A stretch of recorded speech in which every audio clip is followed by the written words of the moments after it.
इस वक्त की सबसे बड़ी खबर, पीएफआई की 2047 साजिश पर बड़ा खुलासा। ब्रेक करें। पीएफआई के निशाने पर हिंदूवादी नेता और आरएसएस से जुड़े लोग। पीएफआई ने आरएसएस के लोगों की ट्रैकिंग के लिए कैडर को प्रशिक्षित किया। पीएफआई के दस्तावेज में आरएसएस के लोगों का डेटाबेस तैयार करने का जिक्र। पीएफआई ने इसके लिए अलग विंग तैयार किया था। सीधे बिग वॉल पर आए और यहां पर जो इंफॉर्मेशन हमारे पास है, सीधे आइए अब डिटेल में देखते हैं कि पीएफआई के दस्तावेज में राष्ट्रीय स्वयंसेवक संघ को लेकर क्या कुछ जहरीली बातें की गई। 2047 के जहरीले एजेंडे में पीएफआई के सीधे टारगेट पर हिंदुत्व के चेहरे थे। नेक्स्ट चेंज करें। दस्तावेज में आरएसएस के लीडर्स और लोकेशन पर नजर रखने की हिदायत। इंफॉर्मेशन विंग को हिंदूवादी नेताओं के डेटाबेस पर नजर रखने की सलाह। मुस्लिमों के खिलाफ उनकी एक्टिविटी पर नजर रखने में बचाव में मदद मिलने की बात। फाइनल लक्ष्य पर पहुंचने के लिए आरएसएस के नेताओं के खिलाफ खास प्लानिंग। सीधे चलूंगा विक्रम सिंह सर के पास। इसी की ब्रेकिंग और शॉर्ट नीचे दिखाइए सर। यह चिंताजनक खबर है, लेकिन एक बहुत बड़ा सवाल यह है कि आप इसकी रूट्स कहां तक देख रहे हैं जाते हुए। आपका बहुत ही सारगर्भित प्रश्न है, लेकिन इसका उत्तर अगर मैं विस्तार से दूं तो 3-4 सेशंस मुझे चाहिए, लेकिन समय की मर्यादा है। मैं केवल 1.5 मिनट या उससे भी कम में अपनी बात कहूंगा।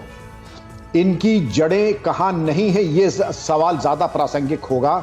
स्लीपर सेल में है, उपराष्ट्रपति भवन में है, हमारे सरकारी विभागों में है, कहां नहीं है। लेकिन अभी जो कार्रवाई हुई है विगत 6 महीनों में, आप अगर इसके परिदृश्य में जाएं, एंटी सीए एजिटेशन में यह कहा गया कि इन्होंने धन इकट्ठा करके क्राउड फंडिंग से और एकदम से भीड़ भाड़ जो इकट्ठा हुई है वो इनकी एक सोची समझी टूल किट के तहत। फार्मर्स एजिटेशन में पीआईएफआई का नाम, दिल्ली दंगों में पीएफआई का नाम, और 140 करोड़ रुपए का जो बाहर विदेशों से धन प्राप्त हुआ। बेंगलुरु दंगों में 40 करोड़ की इनकी उगाही और उसका डिस्ट्रीब्यूशन अवांछनीय तत्वों में। पटना में जब हमारे प्रधानमंत्री जा रहे हैं तो 11 जुलाई को 2 गिरफ्तारी होती है। एक झारखंड का उप निरीक्षक अवकाश प्राप्त और एक अंसार उसे कहते हैं सिमी के सदस्य को जो 5 साल की सदस्य या 30 साल की उम्र पार कर ले उसको अंसार कहते हैं। एक अंसार, और उनके यहां से जो साहित्य मिला था इंडिया 2047 और इसके अलावा जो आर्म ट्रेनिंग दी जा रही थी वो पूरी इस बात को इंगित करती थी कि जो केरला में इन्होंने एक शिक्षक का हाथ काटा था तथाकथित एक ब्लास्फेमी करने के उस सिलसिले में, ऐसे तमाम घटनाक्रम और जो गला काटने का सिलसिला उदयपुर और अमरावती में हुआ, तो ऐसा लगता है कि जैसे इनको एक गति मिल गई। गति क्यों मिल गई? एक कॉम्प्लिसिट पुलिस व्यवस्था और एक कॉम्प्लिसिट प्रशासन। वरना आप देखें यूपी में अगर किसी ने दुस्साहस किया तो वहीं प्रसाद मूल सूद समेत मिल जाता है, तो कोई दुस्साहस नहीं करता है। निशान जी, यही चीज अगर राजस्थान और महाराष्ट्र में हो गई होती, महाराष्ट्र में तो घटना 21 जून को हुई, अनावरण तब हुआ जब सरकार बदल गई। तो मैं वही जो मैंने कहा कि सरकार में अगर लोग इनको सॉफ्ट कॉर्नर रखते हैं तो हम किसको किसको दोष दें। राजस्थान में कोटा में पीएफआई के जुलूस का क्या औचित्य है? कोटा तो शिक्षा का एक हब है, वहां पीएफआई के जलसे का क्या मतलब? इसी तरीके से पीएफआई के ऊपर नकेल कसनी है। तो आप याद करें, मैं कितनी बार आके डिबेट में बैठा हूं और विगत 2 वर्षों से हम पीएफआई कर रहे हैं, लेकिन जब बैन करने की बात आती है, सही है कि हमको सिमी को बैन करने में 5 साल लगे थे क्योंकि तब डॉक्यूमेंटेशन दुष्कर होता था। आज आईटी का जमाना है, पूरे भारत से संकलन कर लें, चल अचल संपत्ति कुर्क कर लें, जाकिर नायक का जैसा आपने किया है।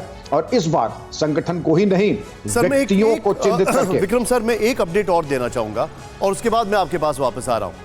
पीएफआई की प्लानिंग पर कई सनसनीखेज खुलासे हुए। इस वक्त की बड़ी खबर, हिंदूवादी नेताओं के डेटाबेस तैयार किया जा रहा था।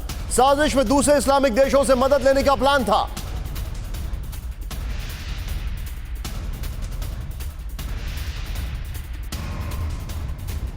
सीधे विक्रम सर, यह मेरे लिए बहुत बड़ा सवाल है।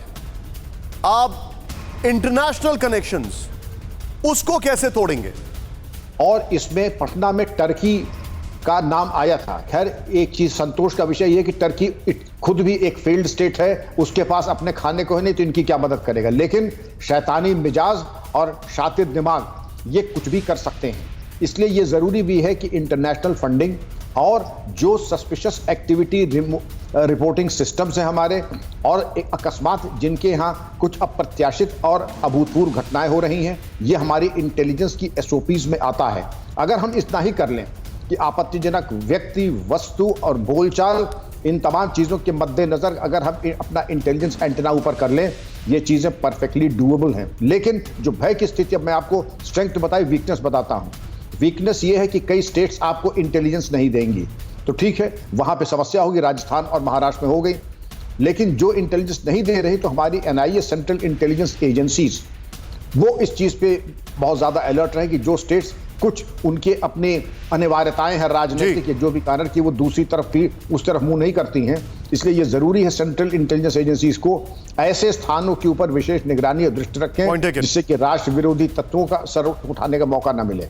Point taken sir. इस बीच आप जो बताने, क्विक रिएक्शन दीपक बोरा सर से मिलूंगा इसी फॉर्मेट में। दीपक सर, इंटरनेशनल अलायंस कैसे बन सकता है ऐसी एक्टिविटीज के खिलाफ? खासकर हम देख रहे हैं, हम अभी भी कनाडा में जो कुछ भारत में हो रहा है और भारत के खिलाफ हो रहा है, और पंजाब में जो कुछ हो रहा है उसको रेन इन नहीं कर पा रहे हैं। जो डीजीपी उत्तर प्रदेश के इन्होंने जो कहा है 100%, he is one of the best sons of India that I have come across, outstanding police officer.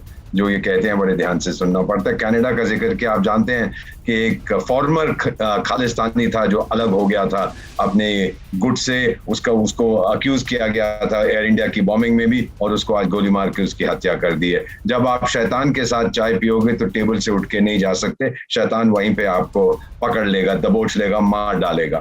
तो अब जो आपने इंटरनेशनल चीज की बात की है sir, let me just put it you very bluntly, मैं क्षमा चाहता हूं जो मुस्लिम समुदाय के लोग हैं, उनसे माफी चाहता हूं बिफोर आई से दिस, लेकिन मुझे ये लगता है फंडामेंटलिस्ट इस्लाम के कारण Islam is on auto destruct.